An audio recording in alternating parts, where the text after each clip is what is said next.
오늘은 특별히 중요한 이야기를 준비했습니다.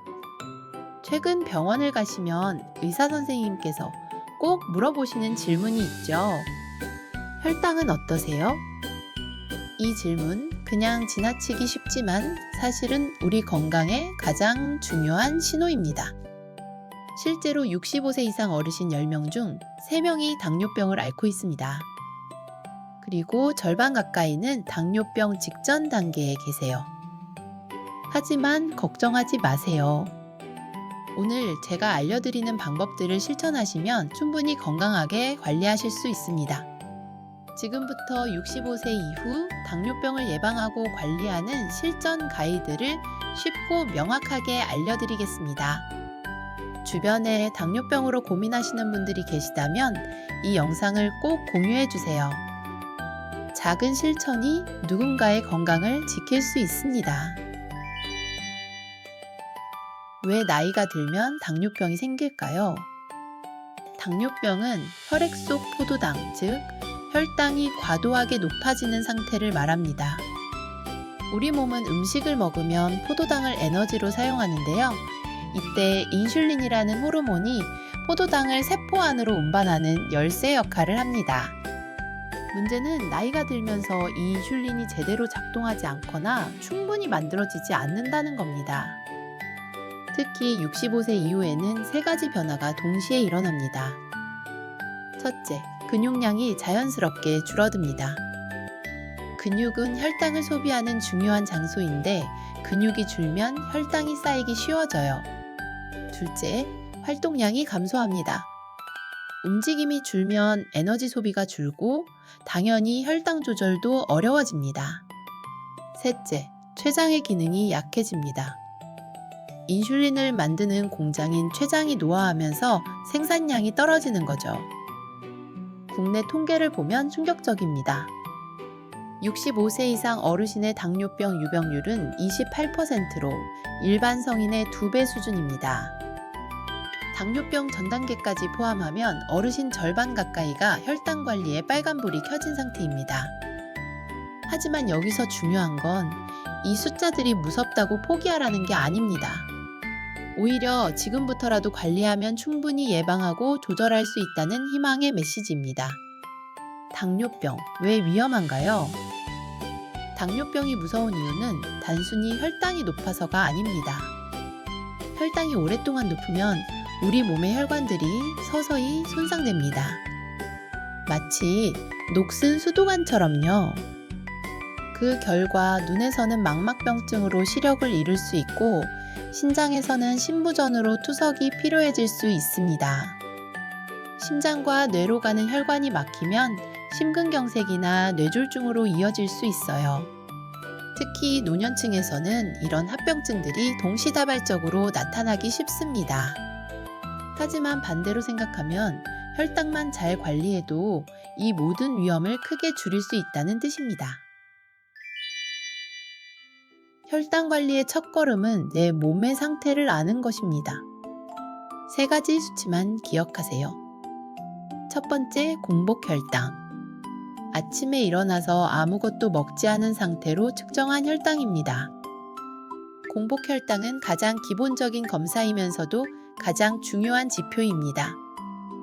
아침 공복 상태에서 혈당이 높다면 몸이 밤새 혈당을 조절하지 못했다는 신호거든요. 두 번째, 식후 2시간 혈당.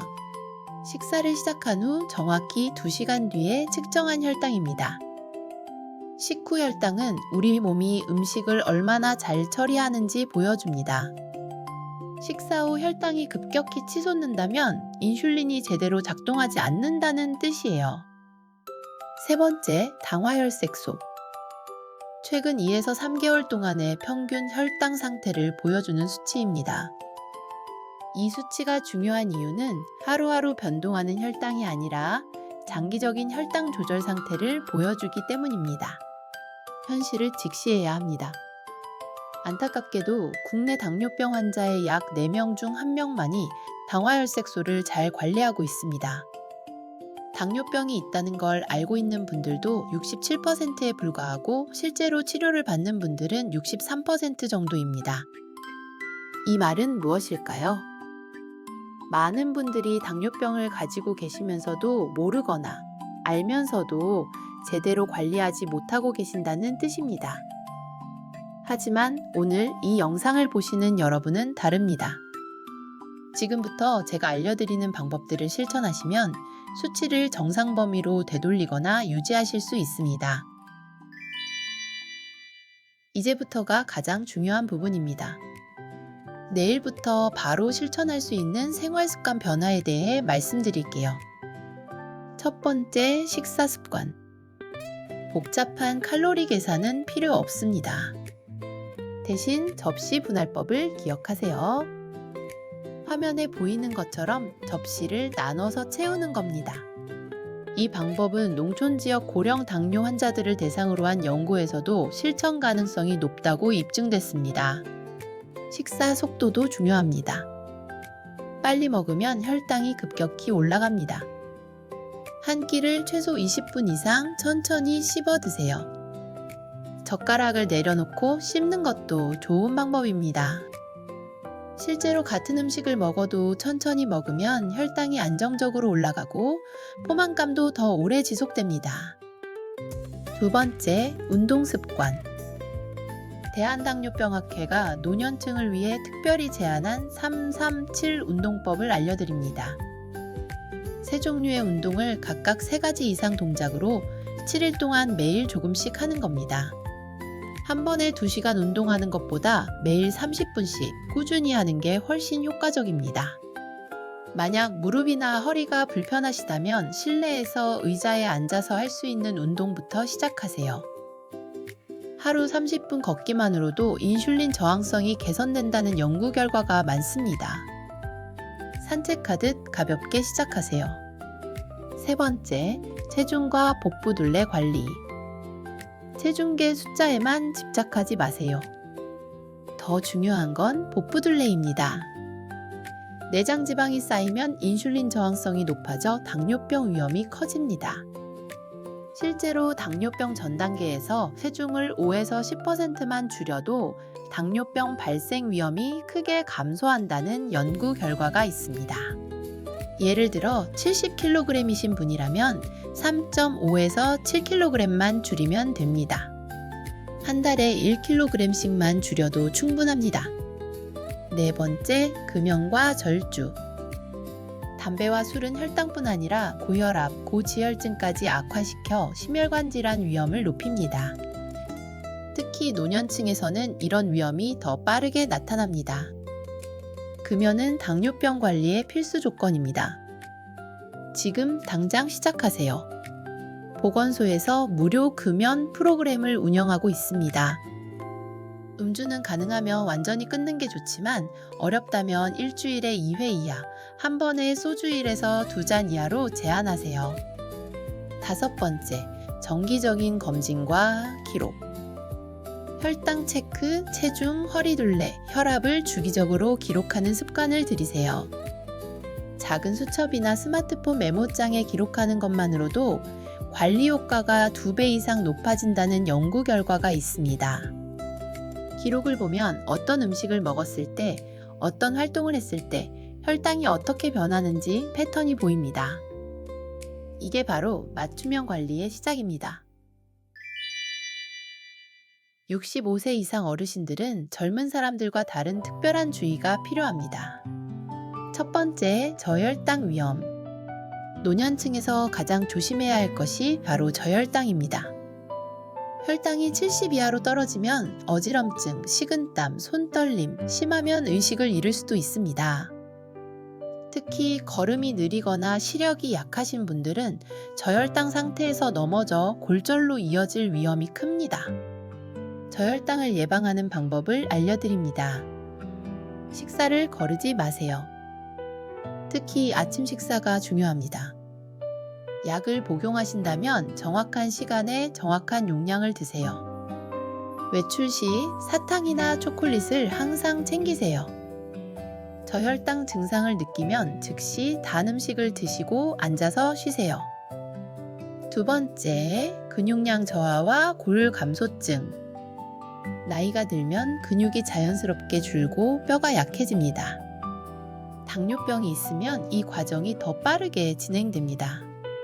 근육이 줄면 혈당 조절이 어려워지고 뼈가 약해지면 작은 충격에도 골절 위험이 커집니다. 대응 방법을 알려드립니다. 단백질을 충분히 섭취하세요. 매 끼니마다 계란, 생선, 두부, 닭가슴살 중 한 가지는 드세요. 주 2에서 3회 가벼운 근력 운동을 하세요. 페트병에 물을 담아 아령 대신 사용해도 좋습니다. 햇빛을 쬐세요. 비타민 D는 뼈 건강과 혈당 조절 모두에 도움이 됩니다. 세 번째, 여러 질환 동시 관리. 노년층 당뇨병 환자의 대부분은 당뇨병만 가지고 계시지 않습니다. 고혈압, 고지혈증, 심혈관 질환이 함께 오는 경우가 많습니다. 이런 경우 혈당만 체크해서는 안 됩니다. 혈압, 콜레스테롤 수치도 함께 관리해야 합니다. 실제로 건강보험심사평가원에서는 65세 이상 환자의 당화혈색소 기준을 일반 성인보다 약간 높은 7.5% 이하로 설정하고 있습니다. 이는 노인의 경우 너무 엄격하게 혈당을 낮추면 오히려 저혈당 위험이 커지기 때문입니다. 실천 팁을 드립니다. 여러 병원을 다니시더라도 복용하는 모든 약 목록을 수첩에 적어 휴대하세요. 주치의 한 분을 정해서 정기적으로 상담하세요. 혈당, 혈압, 콜레스테롤 수치를 함께 기록하세요. 네 번째, 약물과 영양의 균형. 노년층은 식욕 저하, 씹기 어려움, 소화기능 저하 등으로 영양 결핍 위험이 높습니다. 당뇨약을 드시면서 음식을 충분히 먹지 못하면 저혈당이 올 수 있습니다. 균형을 맞추는 방법을 알려드립니다. 약 복용 시간과 식사 시간을 명확히 정하세요. 치아 상태가 안 좋으시면 부드러운 음식을 선택하되 영양가는 높여야 합니다. 두부찌개, 계란찜, 생선살이 좋습니다. 혼자 사시는 경우 가족이나 돌보미와 함께 식사 스케줄을 정해보세요. 식사량이 줄었다면 의사와 상담해서 약 용량 조절이 필요한지 확인하세요. 지금까지 말씀드린 생활습관 관리와 더불어 정부의 건강검진과 복지 서비스도 적극 활용하셔야 합니다. 국가건강검진 2026년부터 더 좋아집니다. 보건복지부가 발표한 계획에 따르면 내년부터 당뇨병 관련 검진이 대폭 강화됩니다. 당뇨병 사후관리 항목이 확대되고 이상지질혈증 검사가 강화되며 당화혈색소 검사 본인 부담금이 면제됩니다. 즉, 검사 받기도 쉬워지고 비용 부담도 줄어듭니다. 지금 당장 가까운 보건소나 건강검진 지정 병원에 전화해서 내년 검진 일정을 예약하세요. 검진은 예약 없이 가면 대기 시간이 길 수 있습니다. 검진 결과가 나오면 수치만 보지 마시고 의사 선생님과 충분히 상담하세요. 이 수치가 뭘 의미하나요? 제가 뭘 조심해야 하나요? 라고 꼭 물어보세요. 지역사회 복지 서비스 활용하세요. 많은 분들이 모르시는데 사실 우리 주변에 당뇨병 관리를 도와주는 무료 또는 저비용 프로그램이 많습니다. 보건소에서는 만성질환 관리 등록을 하면 정기적으로 혈당, 혈압 체크를 도와드립니다. 당뇨병 교육 프로그램에서는 식사, 운동, 약물 관리를 전문가가 알려드립니다. 영양 상담을 통해 개인 맞춤형 식단을 짜드립니다. 주민센터에서도 건강 강좌와 어르신 맞춤형 운동 교실을 운영합니다. 일부 지역에서는 당뇨 환자를 위한 식생활 교육, 운동 프로그램을 무료로 운영하고 있습니다. 어떻게 알 수 있냐고요? 영상 보신 후 바로 읍, 면, 동 주민센터나 보건소에 전화해보세요. 당뇨병 관리 프로그램 있나요? 라고 물어보시면 친절하게 안내해드립니다. 복지로 웹사이트나 보건소 홈페이지에서도 확인하실 수 있습니다.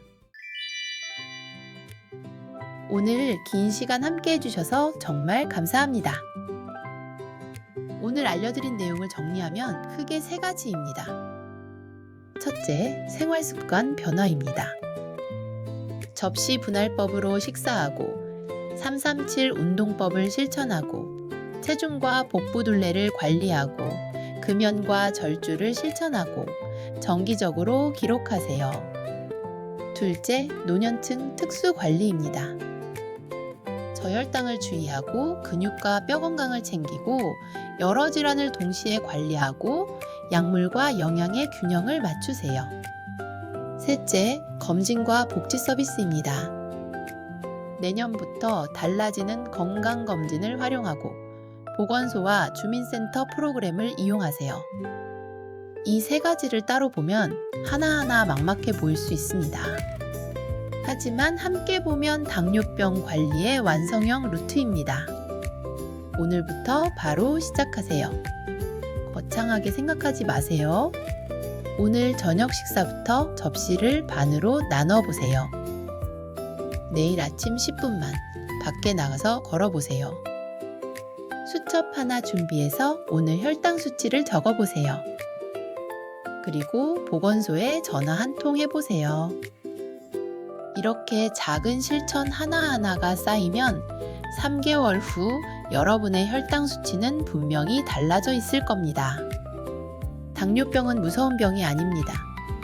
제대로 알고 꾸준히 관리하면 건강하게 함께 살아갈 수 있는 질환입니다. 여러분은 혼자가 아닙니다. 가족이 있고 의료진이 있고 지역사회가 있고 그리고 저희 도움원 TV가 있습니다. 부탁 하나만 드릴게요. 이 영상이 도움이 되셨다면 좋아요 버튼 꾹 눌러주시고 구독과 알림 설정으로 다음 영상도 놓치지 마세요. 그리고 주변에 당뇨병으로 고민하시는 분들이 계시다면 이 영상을 꼭 공유해주세요. 작은 실천이 누군가의 건강을 지킬 수 있습니다. 이 영상을 반복해서 보시면서 하나씩 실천해보세요. 메모하시고 가족과 함께 보시면 더 좋습니다. 건강한 노년 함께 만들어 갑시다. 도움을 켜는 시간, 도움 온 TV였습니다.